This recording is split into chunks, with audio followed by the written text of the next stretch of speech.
Nakwa Naria, good morning. It's good to hear from you this morning. Abuja is cold and it's raining over here.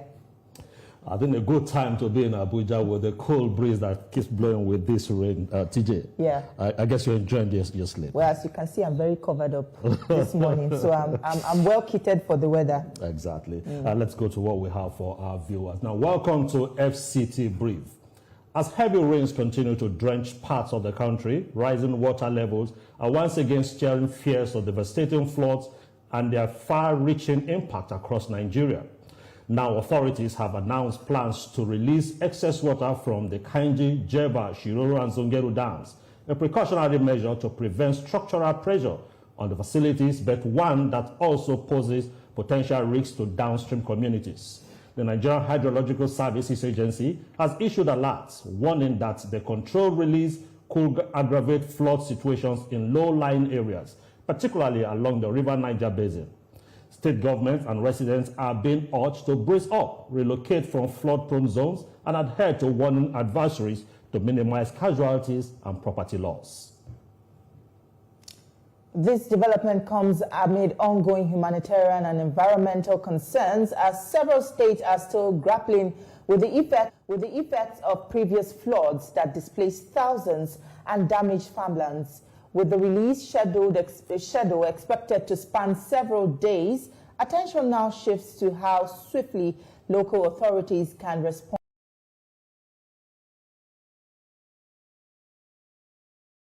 of this impending discharge, the level of preparedness by disaster management agencies, and what must be done to protect lives and livelihoods as Nigeria faces yet another flood warning season.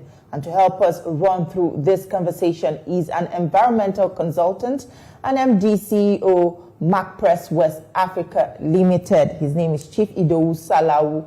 Welcome to the program, sir.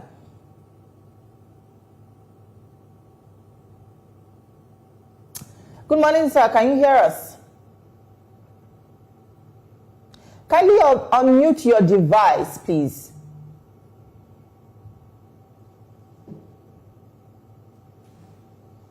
Mr. Salawu? All right, why Mr. Salawu is... All right. Okay. Mr. Salawu, can you hear me? I can hear you. Thank you. I can hear you. All right. Good morning. Well, with the issue at hand at the moment, can you help us understand the gravity of this national risk? Because many Nigerian major dams are decades old, poorly maintained, and weakening, and yet we are not seeing any new ones being built. Now, help us understand the level of risk we tend to face with this release. Oh, your question is very simple, and I think the answer to it is, if we look at the historical background of one of the major dams that is being constructed on the River Niger, which is the Kainji Dam. That Kainji Dam was constructed in the 60s, I think 1965, around that time, and spanned for 3 years. Around 1968, it was opened. And if you look at the dimension, that is the capacity, that Kainji Dam can hold about 15,000 cubic meters of water. So if we are talking about the impact of what you just said about what may likely be the effects of water being released from these assets, then it's going to have an environmental impact, economic impact, social impact, and that will lead to loss in millions of naira of losses to both farmland, property, rail line, infrastructure. So that means we need to be very proactive to be able to mitigate the effect of this flooding that may occur from the release. And don't forget, releasing water from dam is a normal occurrence. Why do we need to release water? When the height of the water in the dam is going higher from the upstream, it has to be released towards the downstream. And the people that will feel the impact are those people at the river bank, on the spillway, or on the downstream of the dam. So we need to now put in place. The first thing we are doing, which is the right thing, is to send information out. The second thing now is to have early warning signs, then send information out to the people, then put measures in place to control and mitigate the effect.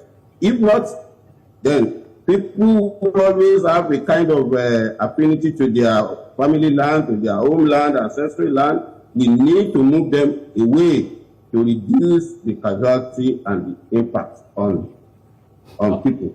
Okay. Now, that is the best thing.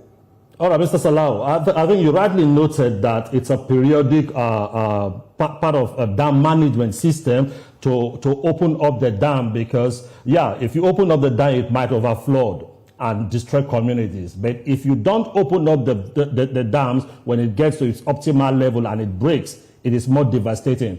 But why is it that in Nigeria, we keep going through this? It's like a cycle we keep going through. There will be warning that there will be rainfall. There will be warning that there will be flooding. And every year we go through the same rhetorics and the same asking the people to move to upland area. And on one hand, we say it is climate change. Now, why is it difficult for us to kind of have a more pragmatic checking system on the extent of flooding? Because the rainfall is seasonal, and it happens every year we go through the same rhetoric. So what exactly is happening? Poor management or policies issue?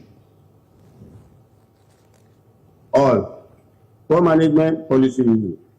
And I'll give you about inconsistency in policy by the authority. You know that when you construct a dam, there should be a routine maintenance that should happen. It should be yearly, if not monthly, the silting, checking the floodgate, the spillway, the retaining wall. All this has to be, budget has to be put in place for it, so that the smooth operation of the dam. But don't forget, dam, as they have the benefits, the same thing they have the other benefits. That what I mean by other benefits, that the side effects. The benefit is you use dam to control flooding, you use dam to do fishing, you use dam to generate electricity, and for irrigation, and even for tourism, where dam is being properly managed.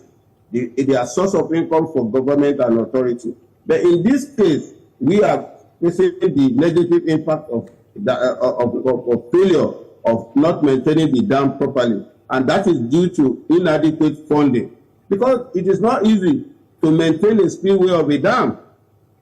The stretch of that dam is long, over 10 kilometers. For the Kanji Dam alone, talk less of other dams. So if water is released, if you see the quantity or the quantum of water that may likely be released, we are talking about between 18 to 20,000 cubic meters. Let's look at the allowed dam that just gave us the one that happened 2024 in Borno State. That's Maiduguri. You can see the devastating effects of just the breaking of allowed dam. It's not as big as Kanji Dam. So to forestall this negative impact, that is the environmental impact and of flooding on the environment, then we need to let the authority know that the earlier the better, they put money or the right funding in place to be able to tackle this problem or challenges that we are facing towards in maintaining our dams and infrastructure for water retention. So that's my own advice. All right, Mr. Salawu, you mentioned routine maintenance, the lack of it. If Jeba, Kanji, and Zugeru all release water at the same time, the surge downstream is overwhelming, and that is what we see on a routine basis happening. Isn't it possible to have like a single coordinated release of each of the dams, you understand, so that it doesn't overwhelm the communities and the impact is not so much felt? It might be possible, but don't forget, each dam has their own capacity and they might have a retention level, so it might not be the same. don't forget one is higher or larger than other. The Jeba one is about 3,600 cubic meter, while Kanji is about 15,000 cubic. So the Kanji home might be maybe the Jeba home might be a little maybe might be filled quicker than the Kanji home. So the release might not be the same at the same time, and that's why you need to prepare for release. And we can't just release anyhow; it must be systematically. Because if you release, the flow might affect the velocity of the water, might affect might take more impact. But so it's better they release it in a kind of systematic and maybe a control release. Yeah, that's the right word, control release.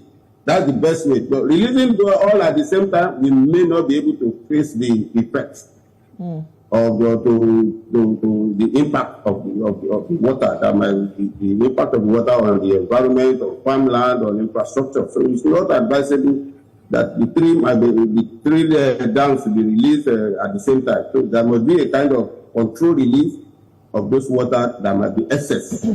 That's my own advice, professional advice. Oh, Mr. Salawu, from what you've explained, it sounds more like a liability than an asset at this point. But before we continue, we'll take this quick commercial break. Don't go anywhere. We still have more for you on the program. Stay with us. We'll be right back.